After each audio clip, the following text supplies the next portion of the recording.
Tiara segera berdiri di depan adiknya dan menatap Dilan. Maaf jika kamu tidak melakukannya dengan baik di kelas sastramu. Ketika kamu masih muda, aku sarankan kamu mengambil kembali mata kuliah itu. Dan aku akan membayar semua tagihan rumah sakit serta biaya lainnya. Bingung untuk berkata-kata, Dilan memelototi Ruli dan mengisyaratkan bahwa dia harus mengatakan sesuatu. Ruli mendeham. Nona Tiara, saya tidak meminta Anda di sini untuk mendidik murid saya, melainkan untuk menyelesaikan kasus adikmu yang memukul orang lain.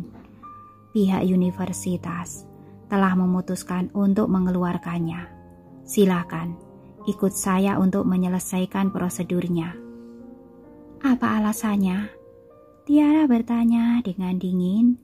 Alasan mengapa adik saya memukul seseorang, dan juga mana buktinya bahwa adik saya memukul anak ini.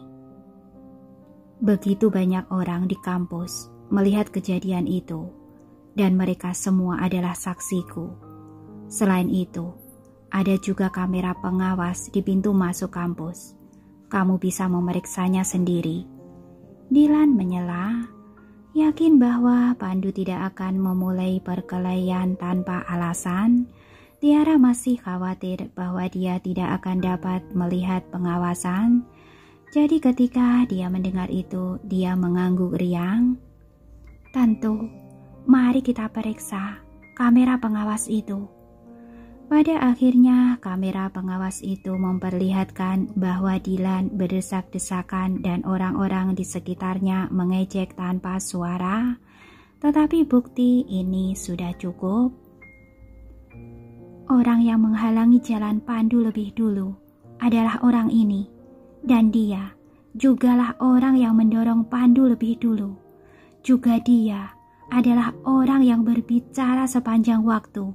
Jadi saya tidak mengerti mengapa universitas hanya mengambil tindakan terhadap adik saya, kata Tiara dengan acuh tak acuh. Ini, Ruli bergumam karena malu. Pandu adalah murid yang baik memulai sebuah usaha bahkan sebelum dia lulus kuliah, dan ini sangat membantu publisitas universitas.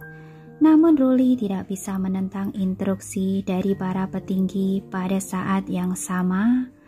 Antara nasib seorang mahasiswa dan kelangsungan hidup sebuah universitas, Ruli masih bisa membedakan mana yang lebih penting. Kemudian Tiara menambahkan, jika universitas bersikeras mengeluarkan Pandu, maka Dilan dan kelompok mahasiswa dalam kamera pengawas harus menerima hukuman yang sama beratnya. Meskipun dia tidak bisa menyinggung keluarga Nugroho, dia juga tidak dapat membantah alasan Tiara. Jadi mereka semua memasuki jalan buntu begitu saja. Setelah waktu yang lama, Ruli berkata, pada akhirnya perbuatan Pandu mempengaruhi universitas. Saya dapat mencabut keputusan untuk mengeluarkannya, tetapi dia harus memiliki nilai buruk yang besar. Dia tidak akan bisa belajar di luar negeri dan harus tinggal di rumah untuk menyesali perbuatannya untuk jangka waktu tertentu. Setelah mendengar itu, Pandu tidak mengatakan apa-apa lagi karena dia sudah memulai perusahaannya sendiri dan sekarang sudah mulai berkembang. Dia juga tidak berencana untuk belajar di luar negeri, namun dia masih kesal karena dia hampir dikeluarkan dan merasa dirugikan sangat besar karena hal seperti ini. Namun universitas telah menjelaskan bahwa mereka ingin menghukumnya dan dia punya firasat bahwa bahkan jika dia tidak memiliki kesalahan kali ini, mereka masih akan menemukan alasan lain untuk menghakiminya. Ketika waktu itu tiba, mereka mungkin akan benar-benar mengeluarkannya. Setelah keluar dari kantor Ruli, Tiara sedikit bingung. Pandu, apa yang terjadi? Apa yang dia katakan sehingga kamu memukulnya? Pandu menggelengkan kepalanya karena dia tidak ingin kakaknya mendengar komentar buruk itu. Di sisi lain, Tiara tidak ingin memaksanya jika dia tidak ingin memberitahu. Tetapi Tiara berpikir bahwa sikap universitas sedikit aneh. Kenapa? Aku merasa bahwa universitasmu ini mengincarmu dan benar-benar diam tentang mahasiswa yang bernama Dilan itu. Ini adalah pertanyaan yang sama yang ada di benak Pandu, tetapi menilai dari semua yang terjadi baru-baru ini, mungkin Dilan yang memasang jebakan hari ini. Keluarganya adalah pemegang saham universitas dan dia telah melakukan sesuatu yang jahat di kampus. Aku datang menemuinya untuk meminta bantuan terakhir kali, tetapi dia menolak. Setelah itu, Pak Danar membantuku keluar dan aku menyinggung perasaannya. Karena itu, mungkin saja sejak saat itu dia menyimpan dendam padaku dan menggunakan kesempatan ini untuk membalasku karena dia mendengar desas-desus bahwa kita telah berselisih dengan keluarga Samuel. Berpikir tentang hal itu, Tiara berpikir bahwa hal itu memang masuk akal ketika kemarahan memicu dirinya. Orang-orang ini hanya menindas orang lain karena latar belakang mereka. Ini sangatlah berlebihan. Pandu, jangan memikirkannya. Kamu adalah orang yang luar biasa dan kamu hanya akan tinggal di rumah untuk waktu yang singkat. Ada begitu banyak orang dengan nilai buruk dan kamu bisa kembali di masa depan. Dalam sekejap dia menatap kakaknya dengan prihatin sambil menggelengkan kepalanya. Pandu menjawab, "Aku baik-baik saja. Bahkan aku akan punya lebih banyak waktu untuk pekerjaanku dan untukmu sekarang.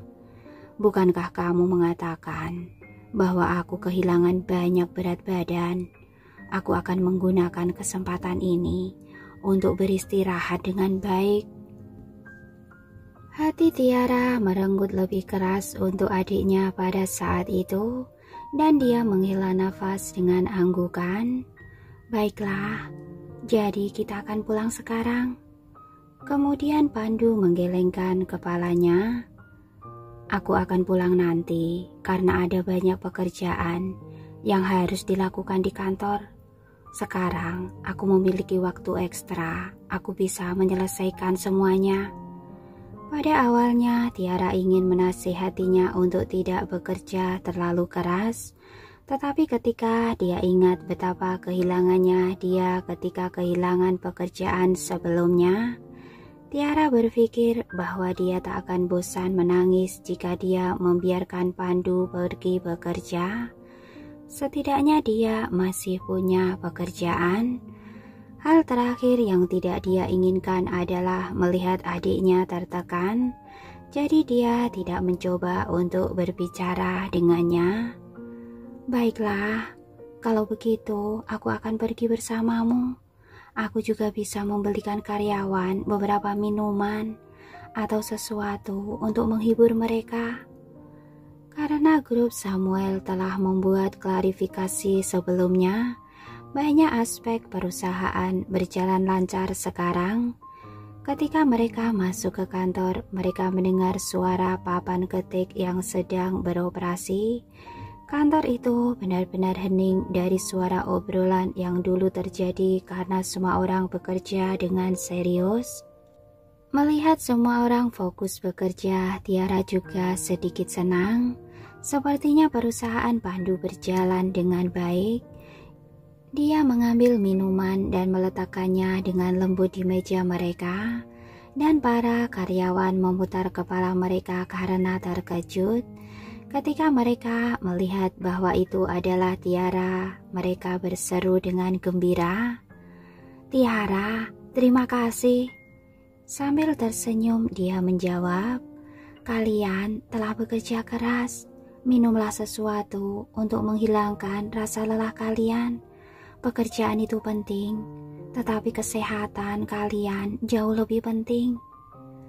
Kamu sangat baik, Tiara. Sambil menyeringai gembira, para programmer itu berterima kasih padanya.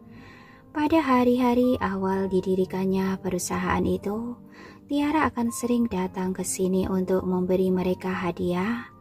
Meskipun mereka belum secara resmi mendirikan perusahaan dan banyak memiliki waktu luang, dia tidak memberitahu mereka sama sekali. Demikian pula, semua orang di perusahaan memiliki kesan yang sangat baik tentang Tiara, menganggap Tiara sebagai kakak perempuan mereka sendiri dan selalu senang melihatnya. Mendengar ini, saudara kandung Tiara hanya menutup mata. Lalu apa yang bisa dia lakukan karena saudara perempuannya itu adalah orang yang sangat menyenangkan? Jadi Tiara tinggal di perusahaan dan mengobrol dengan mereka sebentar untuk membantu mereka bersantai, sementara Pandu pergi menemui Haris sambil membawa minuman. Saat dia masuk ke kantor Haris, dia melihat bahwa orang yang paling ceria di perusahaan itu benar-benar duduk dalam keadaan linglung. Tanpa disadari, dia bingung dan pergi untuk menepuk bahunya sambil memberinya minuman. Apa yang terjadi? Kenapa wajahmu terlihat tidak senang? Ketika Haris mengangkat kepalanya dan melihat bahwa itu adalah Pandu, dia memaksakan senyum dan mengambil minuman itu darinya. Setelah dia membukanya, dia meneguk sangat banyak dan menundukkan kepalanya lagi, terlihat sangat tertekan. Pada saat yang sama, Tiara tidak ingin mengganggu karyawan lain di tempat kerja dan masuk juga. Setelah melihat wajah Haris yang murung, dia berasumsi bahwa Haris kesal karena Pandu dihukum oleh universitas. Karena Pandu adalah orang yang cukup terkenal di universitas, berita bahwa dia dihukum karena dia memukul seseorang telah menyebar ke seluruh kampus. Bahkan jika mereka berdua tidak mengatakan apa-apa, Haris pasti sudah mendengarnya.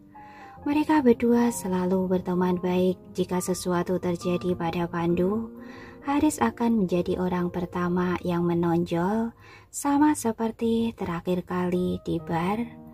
Dan sekarang dia mendengar Dilan telah membuat jebakan untuk Pandu dan menyebabkan dia mendapat kerugian besar. Dia mungkin lebih gelisah daripada Pandu sendiri. Di sebelahnya Pandu memiliki gagasan yang sama dan dia tersenyum kepada Haris. Tidak apa-apa, aku hanya diberi hukuman yang akan dihapuskan cepat atau lambat. Sangat menyenangkan bahwa aku tidak harus pergi ke kelas sekarang karena aku akan punya banyak waktu untuk berada di kantor dan tidak bertemu Dilan. Seketika Haris menyentakkan kepalanya dan menatapnya dengan tak percaya. Kamu dihukum? Apa yang terjadi? Dalam beberapa kata sederhana, Pandu menceritakan kepadanya apa yang terjadi, melewatkan bagian di mana Dilan membuat asumsi tentang dia dan Tiara. Bahkan setelah itu ekspresi wajah Haris menjadi lebih tertekan dan dia berkata dengan gusar, "Bagaimana sekarang? Kenapa kalian semua dalam masalah? Aku sungguh..." Dari sini Tiara bisa tahu bahwa Haris tidak tahu tentang ini dan mungkin sesuatu yang lain terjadi padanya juga. Lupakan apa yang terjadi pada Pandu. Hukuman sudah dilakukan dan tidak ada yang bisa kita lakukan untuk mengubahnya sekarang. Apa yang terjadi kepadamu? Ini bukan masalah perusahaan, tapi tentang ayahku. Hari ini dia diselidiki secara tiba-tiba dan unitnya ingin memecatnya, kata Haris sambil menjambak rambutnya dengan frustasi. Pandu yang tertegun bergumam, "Pak Kurniawan, bagaimana bisa terjadi?" Dia sudah bertemu ayahnya Haris beberapa kali, seorang pria yang jujur dan tulus dan pendiam. Pak Kurniawan selalu teliti dalam pekerjaannya dan merupakan tipe pekerja keras di perusahaannya. Secara umum, dia tidak akan membuat kesalahan besar yang akan membuatnya kehilangan pekerjaannya. Itu juga yang membuatku bertanya-tanya. Ayahku adalah orang yang berhati-hati dan hampir tidak membuat kesalahan di unitnya selama hampir 30 tahun. Setelah penyelidikan mendadak ini, orang tuaku jadi mengurung diri di dalam kamar dan tidak mau keluar. Apa mereka tidak memberitahu alasan kenapa dia dipecat? Tanya Tiara. Mereka memberitahukan bahwa dia telah melanggar kode etik mereka. Mereka memeriksa banyak hal, termasuk ponsel dan komputer. Pada akhirnya, mereka membuat perangkat lunak dan menyebutnya sebagai bukti. Mereka benar-benar tidak masuk akal. Semakin Haris memikirkannya, dia semakin merasa marah. Lalu, apakah kamu mencoba menanyakannya? Tiara bertanya lagi. Untuk masalah seperti ini, kamu harus menghadapi mereka secara pribadi untuk memperjelasnya. Mereka tidak bisa menjebak orang yang tidak bersalah begitu saja. Tentu saja, aku melakukannya. Dan aku langsung pergi setelah ayahku memberitahukan tentang hal itu. Mereka bukan hanya bungkam, tetapi mereka juga mengatakan bahwa aku melanggar protokol perusahaan mereka dan ingin melaporkanku kepada polisi. Sungguh tidak masuk akal, katanya dengan pasrah. Hari ini dia sudah beberapa kali bolak-balik, tetapi dia diusir bahkan tanpa diberi kesempatan untuk menjelaskan apapun. Dia bahkan mencari beberapa koneksi dan masuk ke dalam untuk mencari pemilik perusahaan secara langsung, tetapi tetap saja tidak ada yang bisa dilakukan. Setelah mendengar semuanya, Tiara dan Pandu saling bertukar pandang. Entah bagaimana mereka merasa bahwa masalah ini memiliki kemiripan yang mencolok dengan apa yang terjadi pada Pandu hari ini. Satu-satunya perbedaan adalah bahwa bukti yang diberikan oleh universitas itu sangat lemah, yaitu bagaimana cara Pandu agar tidak dikeluarkan. Di sisi lain, apa yang terjadi pada Pak Kurniawan itu sangat tiba-tiba. Dan pihak lain itu sangat tidak masuk akal untuk memecatnya tanpa mendengarkan pembenaran apapun. Pihak lain itu benar-benar memiliki bukti di tangan mereka, dan bahkan jika mereka bertiga merasa bahwa kejadian ini tampak aneh, mereka tidak bisa mengatakan apa yang salah tentang hal itu. Tiara menghibur Haris sambil menepuk bahunya. Semuanya akan baik-baik saja. Mungkin itu hanya kesalahpahaman. Ketika kebenaran terungkap dengan segera, mereka pasti akan mengizinkan Pak Kurniawan untuk kembali bekerja. Itu akan menjadi yang terbaik, tapi aku khawatir perusahaannya tidak akan mengakui kesalahan mereka. Tidak ada perusahaan yang secara sukarela mengakui kesalahan mereka dan tidak membiarkan karyawan mereka disalahkan, kata Haris tak berdaya. Selain itu, meskipun ayahku tidak banyak bicara, dia sangat keras kepala. Bahkan jika mereka datang dan mencarinya setelah mereka memecat ayahku, dia tidak akan pernah kembali karena dia orang yang sangat sombong. Namun dia telah bekerja di perusahaan itu selama bertahun-tahun dan sudah mencintai pekerjaannya itu. Dia selalu sibuk dengan pekerjaan dan sekarang pasti kesal karena tiba-tiba kehilangan pekerjaannya. Dan aku rasa akan sulit baginya untuk pindah dari perusahaan itu. Tiara terdiam untuk sesaat.